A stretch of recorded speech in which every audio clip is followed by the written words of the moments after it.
Lasst uns ein Gotteswort vor dem Gebet lesen. Aus Kolosser 3 möchte ich lesen. Tusome neno moja la Mungu mbele ya maombi. Ningetaka nisome ndani ya Wakolosai sura 3 mstari wa kwanza. Wakolosai sura 3 mstari wa kwanza. Basi mkiwa mumefufuliwa pamoja na Kristo, tafuteni maneno yaliyo juu, pahali Kristo yuko akiketi kwa mkono wa kuume wa Mungu. Mstari wa pili.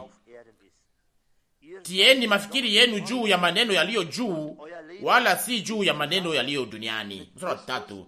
Kwa maana mlikufa na maisha yenu yamefichwa pamoja na Kristo katika Mungu. Mstari wa nne. Wakati Kristo aliye uzima wetu atakapofunuliwa, ninyi vile vile mutafunuliwa pamoja naye katika utukufu. Mstari wa tano. Basi uweni viungo vyenu vilivyo duniani: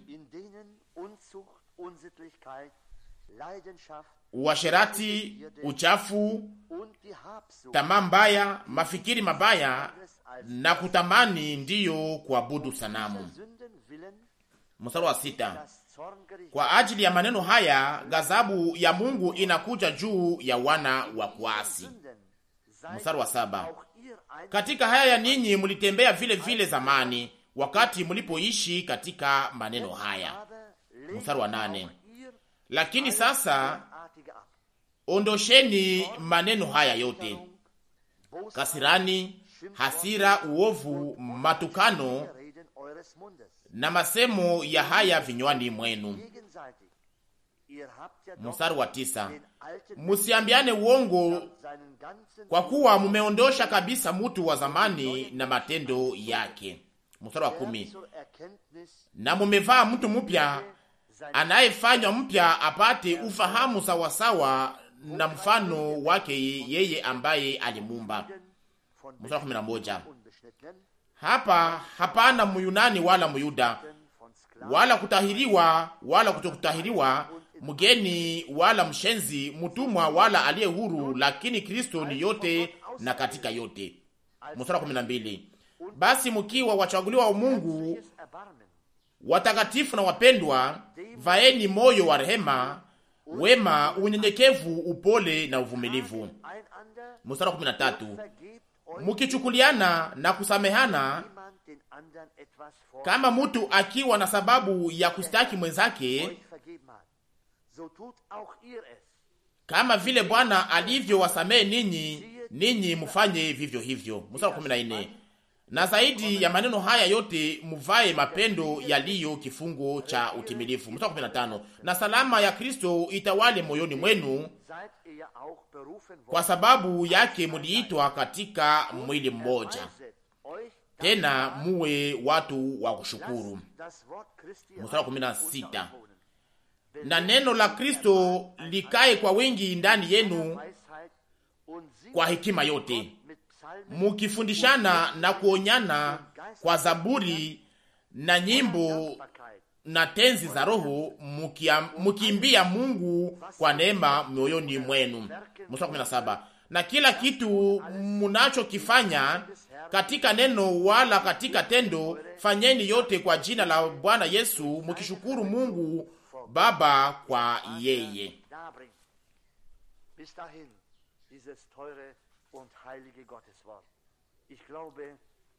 Mpaka hapa hili neno takatifu la damani la Mungu, hili neno nzuri sana, na tena ni neno la kilindi na ni neno pia la kuonya. Basi Mungu atupatie neema ya kuweza kushika kwa moyo neno hili lote ambalo tumesikia. Hatuna hitaji ya kuweza kuhukumu sisi kwa sisi au kuhukumiana sisi kwa sisi, lakini kila mtu anapaswa kuangalia katika kioo neno la Mungu ili aweze kuona anafanana namna gani. Kwangu na wewe pia, nami ili neno liweza kutupatia sisi sote. Tunataka tuweze kumshukuru kwa ajili ya neno lake takatifu la damani, ili aweze kutuongoza na kutubariki katika saa hii kupitia wingi wa neema yake. Tunasimama sasa kwa ajili ya ombi la sote pamoja. Mungu mwaminifu, tunakushukuru kutoka kilindi cha moyo kwa ajili ya siku hii ambayo umetupatia kwa neema. Bwana, tunakushukuru kwa ajili ya neno lako la damani na takatifu. ambalo tumekwisha kusikia na kusoma tena tukiwa pamoja. Bwana, hii isiwe tu imeingia katika masikio, lakini imeingia katika mioyo yetu. Bwana, acha tuweze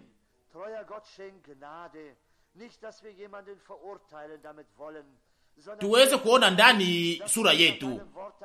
Mungu mwaminifu, utupatie neema yako, na sio kwamba tuweze kuhukumu mtu fulani, lakini sisi wenyewe tuweze kushilinganisha na neno lako na kuweza kutenda kulingana na yale inayoandikwa. O Bwana, Bwana, tunakushukuru pia kwa ajili ya weekend hii, kwa ajili ya maneno yote ya damani ambayo ulitupatia kwa neema. Bwana, hata jina lako liweze kuheshimiwa na kuabudiwa. Kwa ajili ya hiyo tuna sababu nyingi tena ya kuweza kushukuru, ya kusifu na kupatia heshima na sifa. Bwana, tungelihitaji tuweze kufanya tena hiyo. Tupatie basi, ili mioyo yetu iweze kujaa sifa, iweze kujaa zaburi, nyimbo za tenzi za Roho, ili Bwana tuweze kukupatia hayo yote kutoka kilindi cha mioyo yetu. Jaza mioyo yetu Bwana, ili tuweze kujazwa na utukufu wako, na uweze kutupatia jioni hii neno lako la damani na takatifu. Saidia wote ambao walio na hitaji ya msaada Bwana. Ponya wale wote ambao wakose, walio wagonjwa au walioregea. Utupatie neema yako Bwana, na uweze kusimamisha wale wote ambao walio katika hitaji. Mungu mwaminifu, hatuwezi kujisaidia sisi wenyewe, lakini tugeukia wewe Bwana wetu, uje kwa msaada wetu. Wewe ni msaada wetu, wewe Mungu uliye hai, uliyeumba mbingu na dunia. Utukufu na heshima, asante na mabudu wewe kwa jina lako.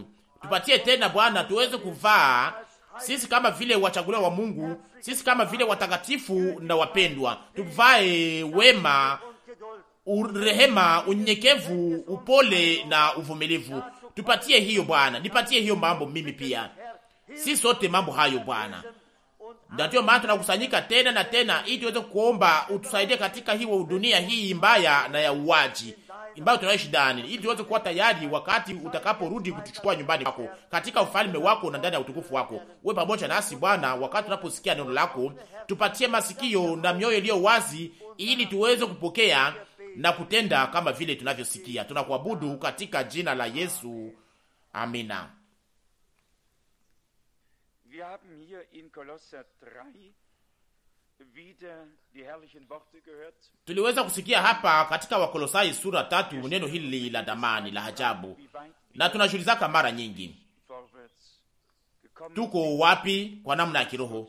Tumefikia wapi kwa namna ya kiroho? Mungu aliweza kufanya nini kweli kweli ndani yetu? Na wazo ambalo liliweza kunijia niliposoma shahiri hizi ni hili: kama Mungu ashaka tufanya upya kwa ndani, na hapo sasa tunapaswa kujivua mtu wa zamani, tunapaswa kumvua. Inapaswa kuanzia ndani ya moyo. Hiyo inaanza ndani ya kilindi cha tabia yetu.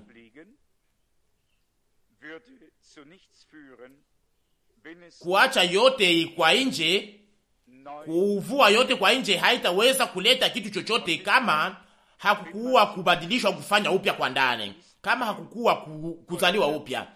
Na ndiyo maana kama unasoma hii sura ya kwanza kwa Wakolosai, mtume alishaka sema mambo mengi sana. Kwenye sura moja ya Wakolosai mstari wa 11,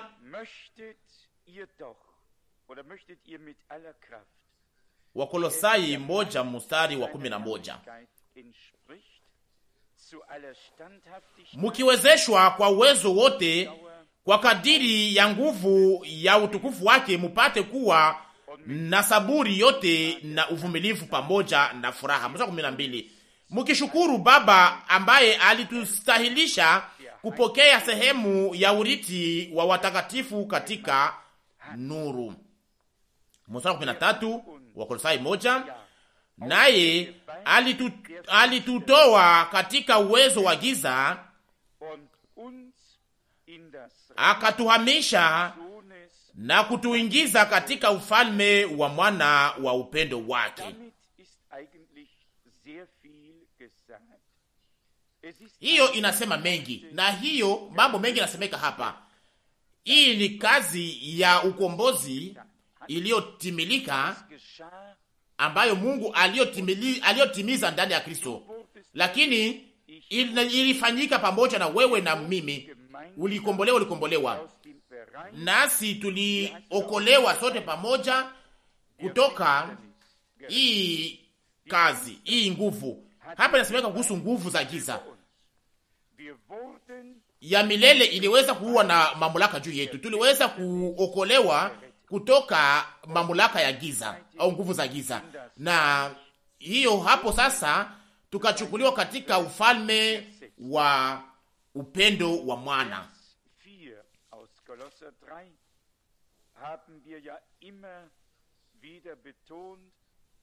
Tulikuwa tukionyesha mara nyingi mstari wa 4 wa Kolosai sura 3, mstari wa 4 wa Kolosai sura 3, wakati Kristo aliye uzima wetu atakapofunuliwa, ninyi vile vile mutafunuliwa pamoja naye katika utukufu. Sisi pia, na sio tu kama vile wazo au juzi au mafundisho, lakini kama vile uhakika wa kiungu. Tushaka isema mara nyingi, Kristo hakukuwa mafundisho au ujuzi fulani, lakini yeye alikuwa ni Mungu aliyeonekana kwa namna ya kimutu. Alikuwa uhakika, alikuwa neno lilofanyika kuwa mwili, akitembea hapa duniani, na inapaswa kuwa hivyo kwa ajili yetu. Kwa hiyo kwanza alikuwa neno la ahadi ambalo lilikuwa likitenda ndani ya manabii, na kupitia wao likatangazwa, na kisha neno likafanyika kuwa mwili.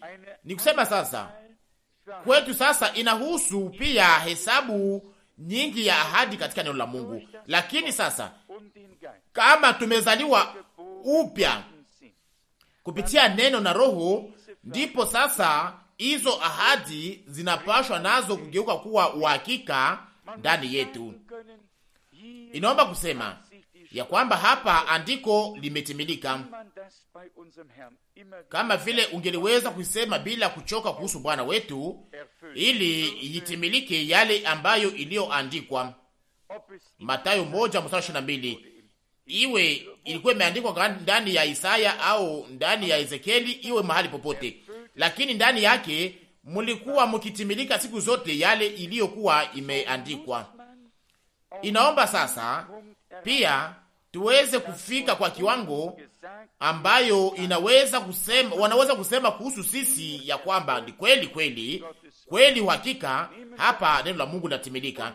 Sasa muwazie kama dada yetu anaweza kuwa akiwa mgonjwa sana, na wakati tunapokuja kumuona, tunaomba, tunapompaka mafuta, na tunaamini ya kwamba ombi litaweza kumsaidia kuweza kumwamini, na kisha Mungu aweze kufanya hivyo.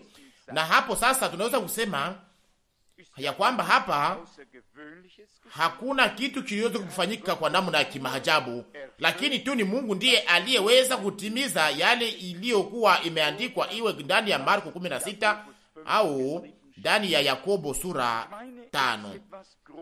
Na wazi ya kwamba ni kitu fulani cha ilicho kubwa ambacho Mungu alichofanya, lakini tunapashwa kuweka kidole chetu au mkono wetu juu ya andiko fulani ya Biblia na kusema ya kwamba neno hili limetimilika ndani yangu. Na waza kwamba hiyo ndio inahesabika. Na ndugu Branham akiongozwa na Roho alikuwa amekamata neno la Waibrania sura 13 mstari wa 8 kama vile maneno yake katika huduma yake yote nzima. Waibrania 13 mstari wa 8. Yesu Kristo yeye yule jana, leo na hata milele na milele. Na hapo sasa kama tunaweza kusema ndiyo, ni kweli, hiyo ilifunuliwa hapa, na ni hapa ndipo Bwana alifanya hiki, ni hapa ndipo Bwana alifanya kile, ni hapa ndipo aliweza kushuhudia neno lake na kadhalika. Lakini kama ushuhuda kama hizo zingeliweza kusikilikana, nasi sasa tutaweza kubarikiwa kwa ajili ya hiyo. Na neno lililosomewa linapaswa sasa kuongoza ili tuweze kuletwa katika hali hiyo pamoja na Mungu, ili neno la Mungu litimilike ndani yetu. Mnakumbuka pia maneno yaliyosomeka kuhusu iliyo katika mahubiri ya ndugu Branamu.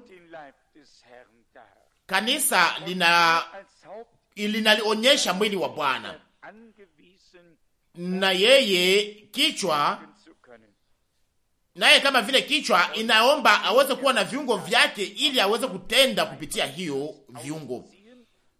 Na hapo sasa, wakati anapotuleta hapo, tunaona ya kwamba hiyo sasa inahusu kujivua hapa katika Ukolosai sura 3, na hapo sasa kuvaa tena. Hapo sasa inahusu mambo mawili, hayo mawili, kujivua na kuvaa. Hawezi kukamata kitu kipya kuweza kuikivaa juu ya kitu cha zamani. Inaomba kwanza ya zamani iweze kuwa, inaomba kwanza ya kwanza kuwa imevuliwa, na hapo sasa tunajivua mambo ya zamani au mabaya inayorukaruka mbele ya macho, na hapo sasa kunakuja mambo madogo madogo inayosemeka hapa, na hiyo mambo ya zamani ya kasirani, ya ovu na matukano na maneno sio kuwa na heshima na hiyo yote. Na hapo nyuma hiyo sasa tuweze kujifua na mambo hayo. Mstari wa 9, musiambiane uongo kwa kuwa mumeondosha kabisa mtu wa zamani na matendo yake. Mstari wa 10, na mumevaa mtu mpya anayefanywa upya apate ufahamu sawasawa na mfano wake yeye ambaye alimuumba. Mstari wa 10 ile hiyo iliweza kuonyeshwa hapa kama vile kitendo, na ni kwa sababu ni hivyo sasa hiyo inapaswa kugeuka kuwa uhakika katika maisha yetu. Hakuna namna ingine. Pamoja na Mungu pamoja na Mungu sio mambo tu ya kiakili au maneno, lakini inakuwa ni utimilifu ya yale ambayo aliyoahidi. Na hiyo iliweza kusemeka kwamba hapa mstari wa 12 wa Kolosai sura 3, mkiwa wachaguliwa wa Mungu, watakatifu na wapendwa, vaeni moyo wa rehema, wema, unyenyekevu, upole na uvumilivu. Mstari wa 13, mkichukuliana na kusameana, kama mtu akiwa na sababu ya kustaki mwenzake, kama vile Bwana alivyo wasamehe ninyi mufanye vivyo hivyo. Na ni hivyo ndivyo mambo yangepasha kufanyika. Siku moja ndugu wa huko Marekani aliweza kuniandikia, tumekwisha kujibu barua yake tukiwa chini ya shuti fulani, na wandugu wa Marekani kuweza kuniuliza kwamba unaweza kusamehe pia, lakini mimi siweza kufanyia mtu mbaya. Mimi nasamehe kila mtu, na hiyo yote nilikuwa nikiweka kwa upande wao, lakini niweza kuwasamehe lijapokuwa sikuwafanyia hata kitu kibaya. Niweza kuwasamehe. Hiyo ni wakati ambayo watu hawajue kuweka hata utaratibu katika mambo.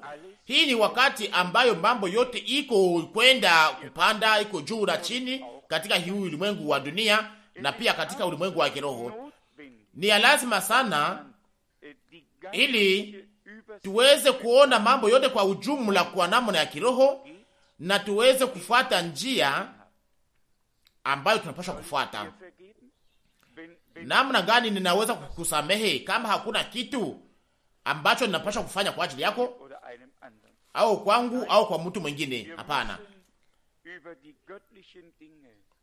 Tunapaswa kupata nuru au mwanga wa kiungu juu ya mambo ya kiungu, na tunapaswa kufuata njia yetu pamoja na Mungu, na tuweze kuacha kila mtu afuate njia yake pamoja na Mungu. Inafika mara nyingi ambayo watu au mtu fulani anaweza kukamata njia ambayo watu wengine hawaelewi kwa lengo iliyo ya mbali. au kwa safari iliyo mbali, lakini si kwa kuzungumuza kuhusu hayo. Ndiyo mambo yanaweza kutengemana, lakini hapo tunapoyazungumzia ndipo inaendelea kuharibika tena zaidi, na hapo inageuka kuwa mbaya sana. Lakini yakose sio haida kwa mbaya sana, lakini hapo ndipo tabu au shida inatokea wakati watu wanapoyazungumzia. Lakini kulikuwa pia andiko ingine sikusoma neno, ni ndugu Rusi aliweza kusoma, lakini hapa ndani hapa inahusu neno la Mungu kila wakati, iwe mahali pote uliweza kulisoma. Lakini hapa ndani ya Yakobo sura 2, Yakobo 2 mstari 8, lakini kama mukitimiza sheria ya ufalme kama ilivyoandikwa, upende jirani yako kama nafsi yako,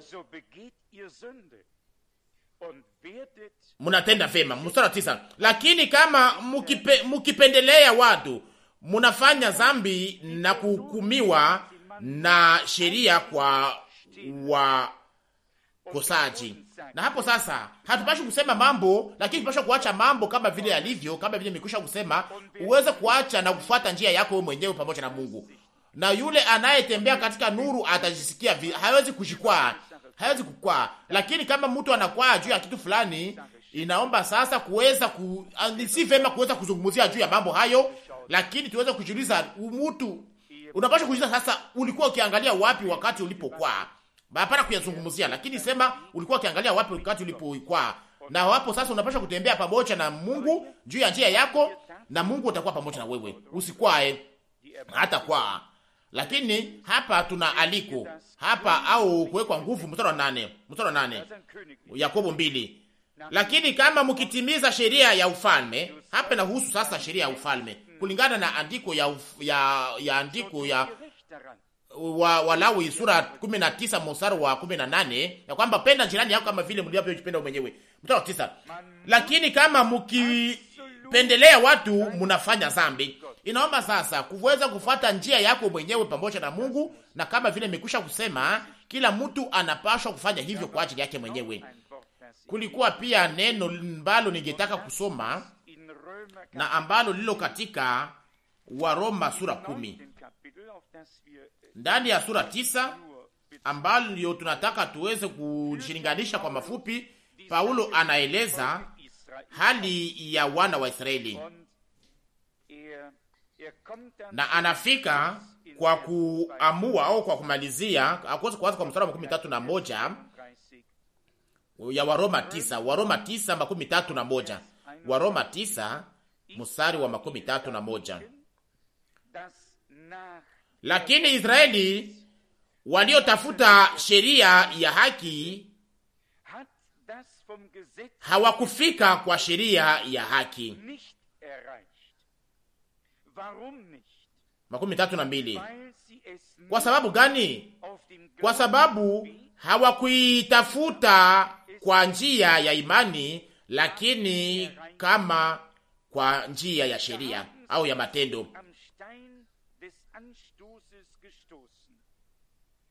Kwa maana walishikwaa juu ya lile jiwe la kukwaza. 33 inaandikwa kuhusu maneno haya, Isaya 28 mstari wa 16 na sura 8 mstari wa 14. Tazama, nimeweka katika Sayuni jiwe kubwa na mwamba wa kuangusha, na kila mtu ambaye anamwamini hatapata haya. Hapa sasa inahusu taifa la Israeli ambalo lilikuwa likingoja haki. Inaweza kufika ya kwamba na sijitoshe ndani ya hiyo uwezo au ndani ya mambo hayo, lakini nina lengo iliyoweza kusemeka hapa inayosema kuhusu haki. Wakati tunapohukumu wengine na tunayapima, na hapo sasa kwa wakati tunapohukumu, unajua Mungu anakushurutisha nini? Na hapo sasa tunapaswa kujua kwamba inahusu haki mpaka mwisho. Na wakati tunapohusu mambo yote hapo hatua inaweza kuwa kama vile fupi, na pia hata pumzi inaweza kuwa hata kose ndefu, lakini tubaki hapa muda mfupi juu ya taifa la Israeli na siwaza kwamba sisi tutaweza kuwekwa pembeni. 31 Waroma 9. Lakini Israeli walifuata sheria ya haki. Tunaomba kuisema waliweza kuosha mambo yote, walifanya yote ambayo wangepaswa kufanya. Walikuwa wakijua ni wakati gani sabato ilipaswa kuanza na wakati ingilipaswa kumalizika, yale ambayo walikuwa wakiruhusu kufanya au ambayo walikuwa wakikatazwa kufanya na watu. Lakini Bwana alitaka wapatishe haya, lakini Bwana yeye ndiye alikuwa kuweka sheria, yeye ndiye aliandika sheria, na ijapokuwa na hakuandika kama vile yeye, kama vile Yesu, lakini aliandika kama vile Yawe, na alitaka kuweza kuwapatisha haya au kuhayarisha. Lakini kama inahusu haki kulingana na sheria, lakini Paulo anasema kwamba hapa iko katika ushuhuda wake hapa ya kwamba alionekana kwamba hana hatia. Mungu alionekana kama vile hana hatia. Inaweza kuwa wapili andiko. Alionekana kulingana wa Filipi sura 3 mstari wa 6. Na pia katika andiko hiyo akose wa Galatia 1. Lakini pia mnajua andiko hizo zote. Ndani ya neno hili tuliweza kusema mambo yote. Tuliweza kupata yote ambayo Mungu anataka kutupatia. Haki ndiyo. Haki ya Mungu ndiyo. Lengo iliyokuwa imepangwa na sheria ndiyo. Lakini yote inaweza tu kufikiwa tu kupitia sheria ya imani. Sheria ya imani.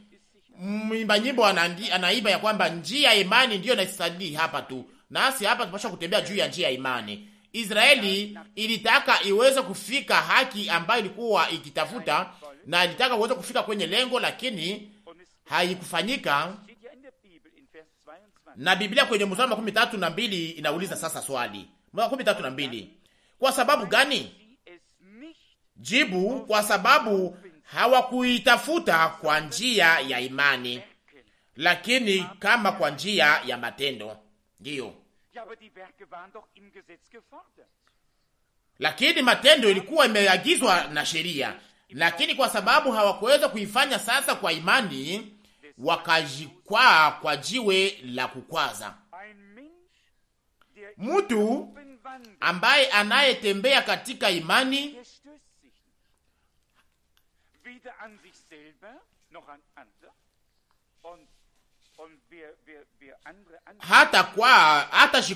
hata kwa juu yake mwenyewe au kukwaa kwa wengine au kukwaa juu ya wengine, lakini yule anayekwaa juu ya wengine anapashwa kujua vizuri. Inaomba kukamata mambo kama vile yalivyo. Kama unaweza kusimama juu ya sheria au ya haki iliyoagizwa na sheria, nasi tunajua ya kwamba Mungu alifunga watu wote katika kutokuamini, wote pamoja,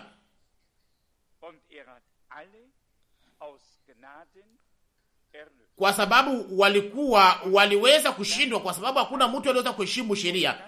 Waroma 11:32. Na hapo sasa inabaki kitu moja, ni njia ya imani peke yake, na ni njia ya imani peke yake inapaswa kufuata. Na kisha anamalizia na kusema hapa 33 mstari wa 33, lakini yeye ambaye anayemwamini hatapata haya. Hapa tuingia katika Waroma sura 10. Waroma 10 mstari wa kwanza. Waroma 10 mstari wa kwanza. Ndugu, kutaka kwa moyo wangu na maombi yangu kwa Mungu kwa ajili ya Waisraeli ni hivi: Waisraeli waokolewe, kwa sababu ninawashuhudia wana wivu kwa Mungu, lakini si kwa kujua au kwa kujua vizuri, kwa nia njema. Sasa bidii zote zina faida gani? Hiyo furaha yote inaweza kuwa na faida gani? Hiyo bidii zote zinaweza kuwa na faida gani? Inaweza kuwa na faida gani kama hiyo yote haifanyike kwa namna inayoweza kupendeza Mungu, iliyotafutwa na kuagizwa na Mungu, au Mungu aliyotafuta na kuamua. Hapa Paulo anasema katika ujuzi njema. Hapa mstari wa 3 sasa, Waroma 10 mstari wa 3. Kwa maana wakiwa hawajui haki ya Mungu na wakitafuta kusimamisha haki yao wenyewe, hawakutii haki ya Mungu. Haya ni maneno ya nguvu ya kilo sana. Hii ni maneno ya nguvu. Haya ni maneno ambayo hatupashi kuacha kupita tu kwa urahisi tu. Mara ngapi tunasikiaka ikisemeka, wanahubiri pia kutoka Biblia pia. Tunasikia kuhubiri kupitia Biblia. Mbona na sisi tunasoma Biblia hapa? Lakini sio hiyo ndio nayo isabilika. Hapa inahusu kuweza kukamata Mungu na kuweza kujiacha kuingizwa katika mpango wake, na muwazie kama Mungu aliweza kutayarisha haki kwa ajili yetu kupitia kazi ya ukombozi iliyotimilika hapo Golgotha, na kisha sasa tuweze kuiacha pembeni, tuweze kutafuta sasa nasi kuweza kujiumbia sisi wenyewe, kuweza kujiumbia sisi wenyewe wokovu wetu na heri yetu kwa namna yetu binafsi. Sasa hiyo haki ambayo Mungu aliyotayarisha na kuumba kwa ajili yetu ina faida gani sasa kwetu kama tutaweza kuiacha? Tusome tena ngine mara moja mstari wa 2 ya Waroma sura 10. Kwa sababu ninawashuhudia wanawivu kwa Mungu, lakini si kwa kujua. Mstari wa 3,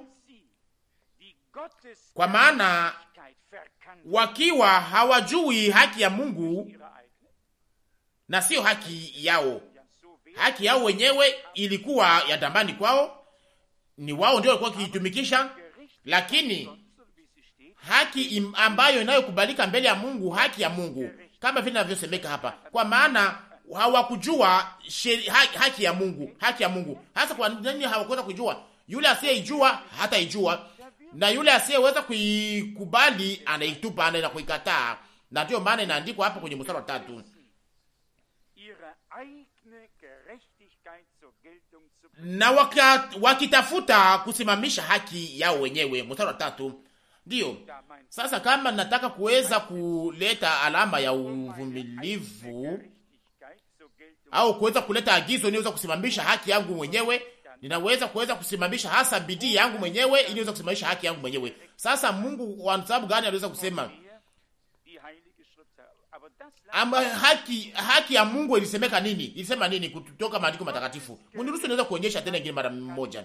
Wale wote walioweza kukataa haki ya Mungu wanashikaza na bidii ili waweze kusimamisha haki yao wenyewe.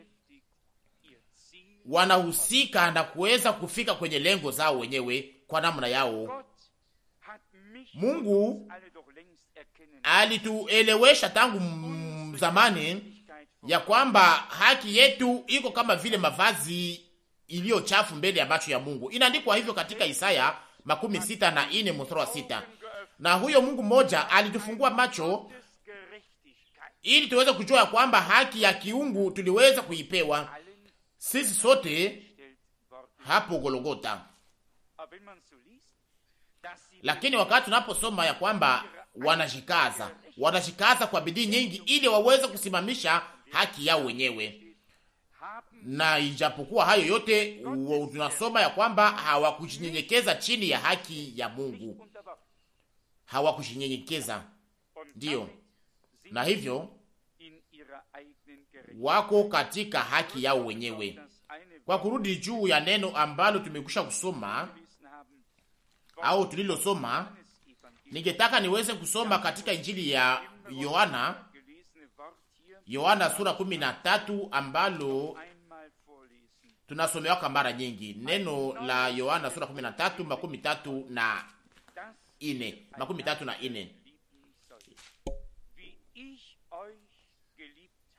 34.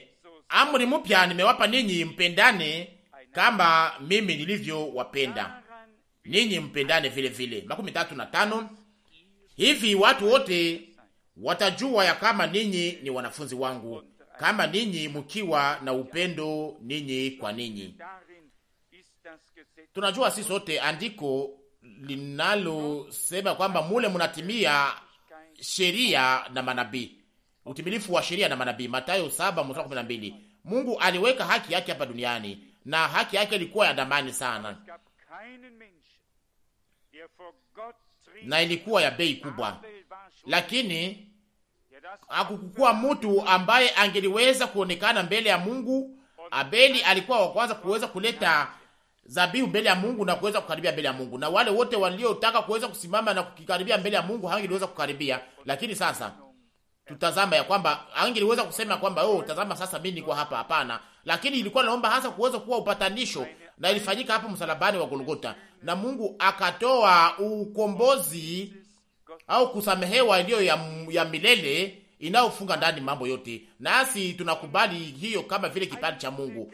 Na hapo sasa haki yetu binafsi tuliweza kuinyanganywa, tukainyanganywa na tukapewa haki ya Mungu. Neno la Ezekieli ambalo tuliweza kusoma linalingana pia Ezekieli 18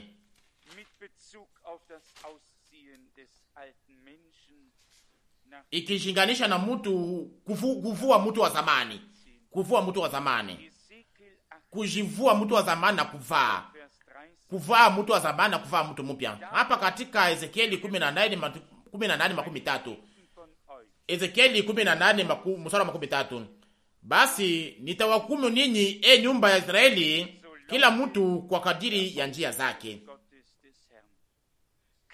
Bwana Mungu anasema,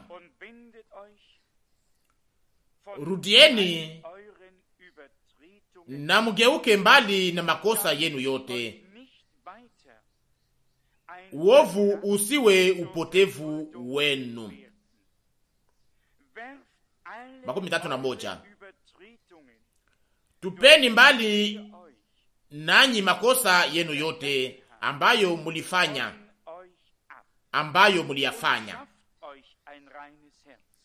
na mujifanyie moyo mpya na roho mpya. Kwa sababu gani mutakufa, nyumba ya Israeli? 32, maana sifurahi kwa mauti ya mtu anayekufa, Bwana Mungu anasema. Kwa sababu hii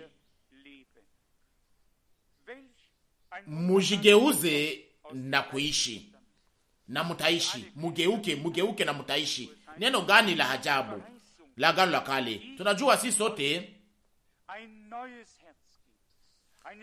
Tunajua sote andiko zingine ambazo Bwana anatoa ahidi ya kwamba nitawapatia roho mpya na moyo mpya, nitaweka ndani mwenu sheria yangu, nitaiandika. Hapa tunaitwa sisi wenyewe. Hapa Mungu alisema kwamba nitatupa dhambi zenu mbali nami. Alifanya akaitupa katika bahari ya kusahau, ndani ya Mika 7:19, ndani ya Mika 7:19. Nami hapa anasema kwamba mtupe makosa yenu mliofanya kwa ajili yangu, na mjifanyie moyo mpya na roho mpya. Mungu atupatia moyo mpya au moyo safi, lakini tunapaswa kujivua mambo ambayo inayotuchafua ili tena tusiweze kuchafuka, kwa maana moyo ulio safi peke yake ndio utakayoona Mungu.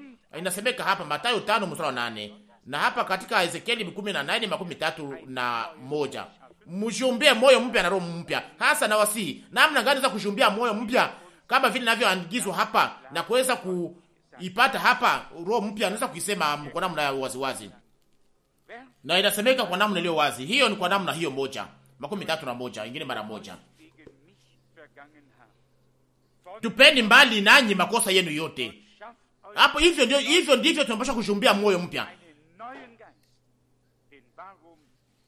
ambayo mliyafanya. Mshumbie moyo mpya na mjifanyie moyo mpya na roho mpya.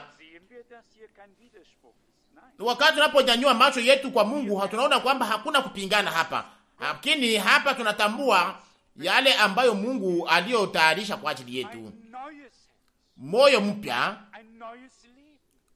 uzima mpya, roho mpya, yote ni mpya, tabia mpya. Lakini tunapashwa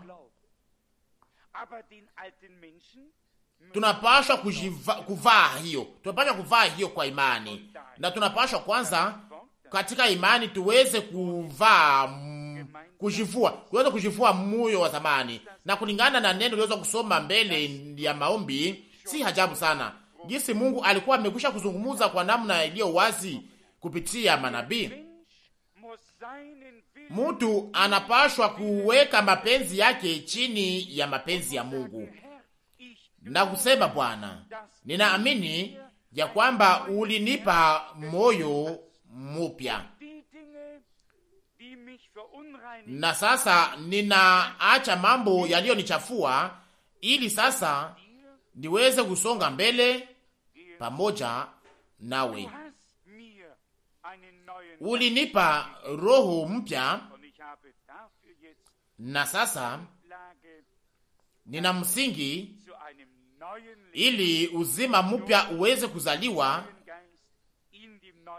kwa sababu ya roho hiyo mpya ndani ya moyo mpya. Hiyo ni injili kwa ajili ya sisi sote. Na hivyo Bwana anasema hapa 32, maana sifurahi kwa mauti ya mtu anayekufa, au sifurahi kwa kufa kwa mtu. Hatukutayarishwa kukufa, tulitayarishwa ili tuishi milele na milele, kwa maana yeye alikufa kwa ajili yetu. Tukubali hiyo leo tukiwa na imani ya ujao. Tushukuru Mungu kwa maana anatupatia kwa ndani, anatuvika kwa ndani kwa nguvu zake, anatupatia ili mambo yote aliyotuahidi igeuke kuwa uhakika ya kiungu. Watu ngapi wangeliweza kuhitaji ili waweze kuishi pamoja na Mungu? Wangeliweza kuhitaji waweze kuishi uzima, maisha ya kiungu, maisha ya Mungu bila hata bidii yao wenyewe. Ndiyo, maisha ya Mungu, kugeuzwa pamoja na Mungu, uzima mpya, nayo ni yetu. Lakini nawasihi tusijiache kuweza kushikwa na watu, au tusiweze kushitukiwa na Mungu au na watu, au kuweza kutafuta kuweza kushipatia sisi wenyewe haki yetu wenyewe, lakini tuweze kutambua ya kwamba kupitia nguvu zetu na bidii zetu hataweza kufanya hata kufikia hata kitu fulani. Tutaweza kushindwa, na tutaweza kushindwa kuweza kufanya mambo fulani kwa bidii zetu wenyewe, lakini tuweze kutambua ya kwamba kupitia Yesu Kristo ndiyo mambo hayo yalifanyika, na kwamba yeye aliyatimiza. Uzima mpya kwa ajili yako na kwa ajili yangu, moyo mpya kwa ajili yako na kwa ajili yangu, roho mpya kwa ajili yako na kwa ajili yangu, uzima wa Mungu, roho wa Mungu yeye mwenyewe, yote yuko pale. Na hapo sasa, kwa mwisho, tabia ya Yesu Kristo yeye mwenyewe nayo itaweza kujifunua, itaonekana. Lakini kwanza tunapaswa kuacha nyuma yetu yote iliyokuwa na ambayo iliyo kikwazo kwa ajili yetu. Tunapaswa kuacha nyuma yetu, tunapaswa kuacha nyuma yetu mambo ya zamani, mtu wa zamani na makazi zake, ambayo iliyokuwa kikwazo kwa moyo mpya, kwa uzima mpya. Na hapo sasa moyo mpya, uzima mpya nayo itaweza kuingia na itaingia na kuonekana. Na waza ya kwamba, ndugu yangu, itakuwa hivyo kwa ajili ya sisi sote. Inaomba kwanza kuweza kutoa ya zamani uweze kuingiza ya mpya, na hapo sasa moyo mpya, moyo moja, na hapo sasa kwa moyo moja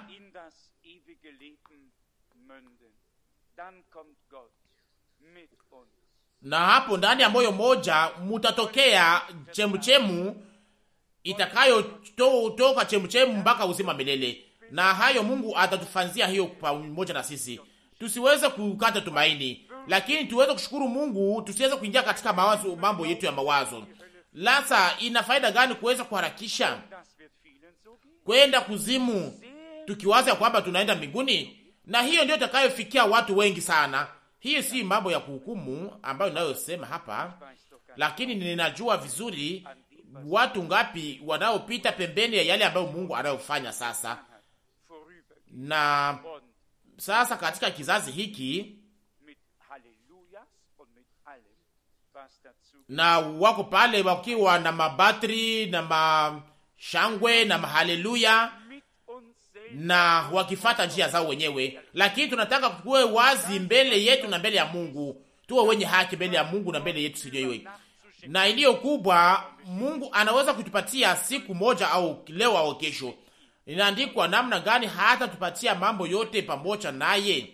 Waroma 8:32. Ninahitaji moyo mpya, ninahitaji roho mpya na maisha mapya. Nikusema sasa kufanya upya, kuwekwa nguvu, kuweza kuwekwa uzima mpya na Mungu yeye mwenyewe, na hapo sasa tuweze kuwezekana kuweza kuanza safari mpya na mwanzo mpya pamoja na Mungu katika imani. Wayuda na Waisraeli waliweza kujaribu kwa namna yao wenyewe na hawakuweza, na hawana njia ya imani. Waliweza kupata haya na hawakuweza kufika kwenye lengo. Tunataka tuweze kuifanya hivyo kwa imani, tunapoweza kugeukia Mungu, naye atafanya hivyo kwa ajili yetu sisi wenyewe, yale aliyotuahidi na yale ambayo tunapaswa kufanya, na yale ambayo tunapaswa kufanya, naye atatupatia pia nguvu za kuyafanya. Atatupatia nguvu zilizo za lazima kwa ajili ya kuifanya. Mtapatia hiyo nyinyi yote. Amina. Tuweze kuifanya, tuweze kumruhusu kufanya. Amina, amina. Tusimame kwa ajili ya kuomba. Mungu mwaminifu, na kushukuru kwa moyo wangu wote kwa ajili ya neno lako la ajabu. Ulipanga mambo yote kwa namna ya kimaajabu na kutayarisha yote. Yale ambayo hatukuweza kufanya, wewe uliyafanya, na yale ambayo unayotuambia kufanya, unatupatia pia nguvu za kuyafanya. O Bwana mpendwa, basi mapenzi yetu na mapenzi yako yaweze kukutanana na kuungana, ili tuweze kutaniwa katika mapenzi yako. Mungu mwaminifu, tunakushukuru sote pamoja, kwa maana ulitupatia moyo mpya, uzima mpya, roho mpya, tumaini iliyo hai kwa neema yako. Na tunakushukuru tangu sasa, kwa maana uliweza kutayarisha Yerusalema mpya kwa ajili ya bibi harusi wako. Wewe Bwana, Bwana harusi wa nafsi zetu, uweze kupewa sifa na utukufu na mabudu milele na milele. Amina.